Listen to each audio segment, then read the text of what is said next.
Hey guys, MD Prepper here, talking again about low-cost initial purchase ownership type firearms. And this is one that I would not necessarily consider a low-cost prepping option, but it's one I want to talk about anyway. Threw it in here as a cost comparison to talk about things. So threw it in the series anyway, just because I felt like it. Obviously this is the Taurus Public Defender. The shorter barrel, 2-inch or 2.5-inch barrel, based on the 85 frame that I just did the review on. Fires 45 long Colt and 410 shotgun shells. It's unloaded, of course. These are available if you shop around and you wait to find them on sale from the big box stores when they go on sale, about 400 bucks, $3.99, something like that. So that is the absolute upper end of our price point for what we consider low-cost prepping options. Now, these things are popular. These are probably the most popular revolvers out there of any kind of new model or style out there than your standard 38s. I like this. I bought this kind of on a whim from a dealer at the gun shows that I know real well. Bought a lot of stuff from them over the years. Yeah, they've done some gun work for me, all sorts of stuff. And they had these things for cheap for 400 bucks or $3.99. I knew the guys. They had two left. They sold me one for $3.50 or $3.49, whatever it was, just because they knew me. I've done plenty of business with them in the past. So this particular firearm is within our cost range budget.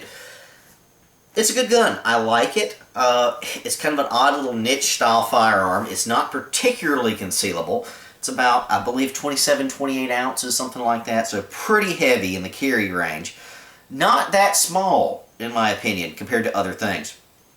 It's about the same weight as the High Point 9mm, which is 29 ounces. So about the same, but much higher ammo capacity, etc.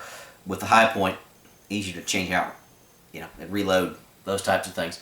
I like the gun, I really do, but I don't know if this would be the first thing I'd pick up and carry out for use. Gonna be heavy on the hip. Well, I'd probably prefer a big old 45 or something for this kind of weight and size.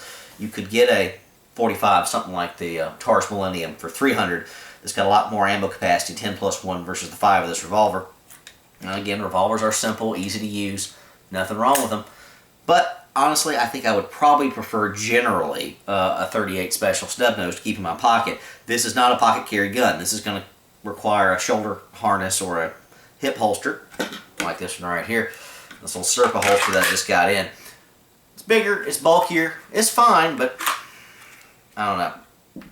Probably not my first choice. I like it. It's a good glove box gun, as people around here call them the carjacking gun, or the anti-carjacking gun, but they just call them carjacking guns for short. This is a great firearm to keep in your glove box for personal defense, something like that. Keep it loaded with 410 birdshot, buckshot, what have you, whatever you want.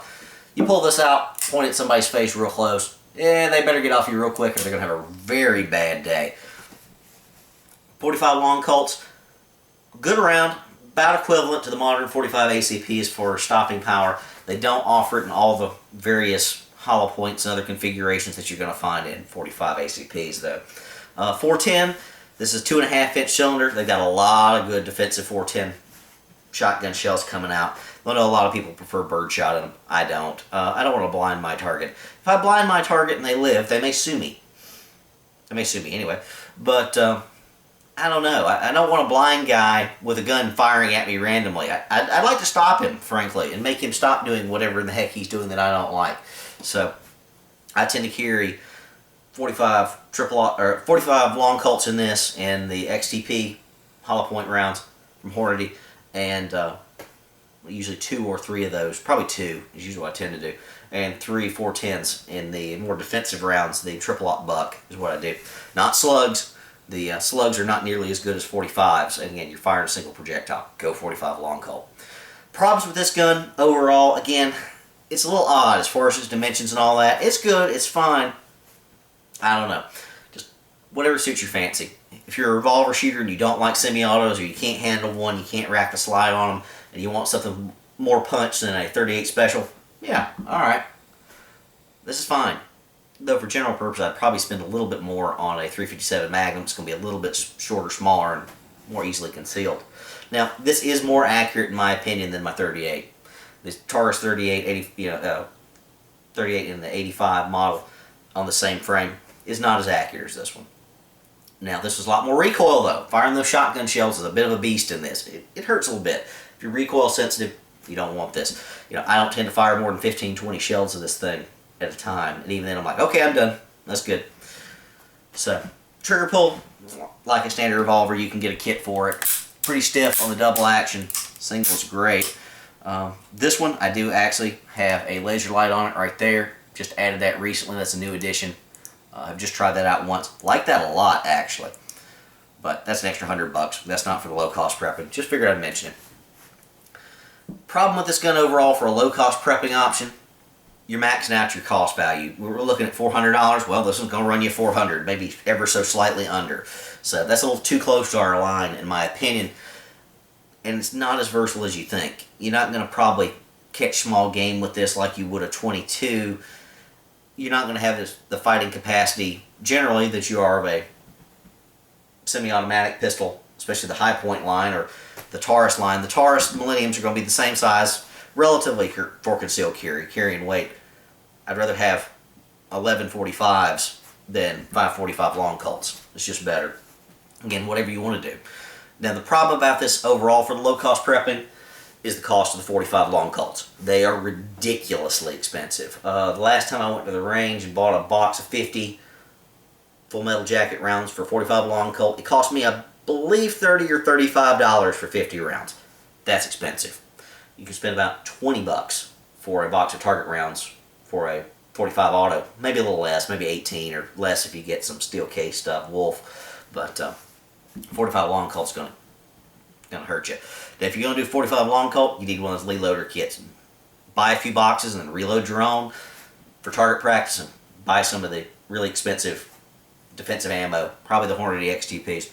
But just want to throw this out there. I like it. You know, it's not a bad gun. I like the rubber grips on it here. That's very nice. Does a good job on recoil. Have I carried this a whole lot personally on my person? No, I have not. I just got this holster in tonight. Part of the reason I want to show it off. Serpa, very nice. I put the paddle on here because would probably not generally pick this as a carry gun for my hip, but no belt loops on it. I figured the paddle holster would be a little more useful. Keep this in the glove box, something like that, ready to go. Pull it out when I need it, and we're good. Obviously, work on the retention screw on this. It's a little tight on the retention, but anyway, I had one of those little bulldog holsters, little nylon holsters. I don't like those. A little too floppy. They just don't feel as good on my hip. They flop around a little too much for my likes. But I had that initially because, well, it came with the gun. Anyway, 45 long Colt and 410 shotgun shell. Nice combo. Nice options for up close. I like the idea of having a little mini shotgun in my hand. I do. But for a home carry gun, maybe. Maybe this is okay. For general purpose, I'd say this is generally more of a car carry gun. Something to keep in your glove box. Something like that. Just want to talk about it. Again, for the price point, for the ammo is, I think, the major killer for this one for your low-cost options. Do I still like it? Do I still shoot it? Oh, yeah. I like this gun. I like it a lot, and I don't want to badmouth it.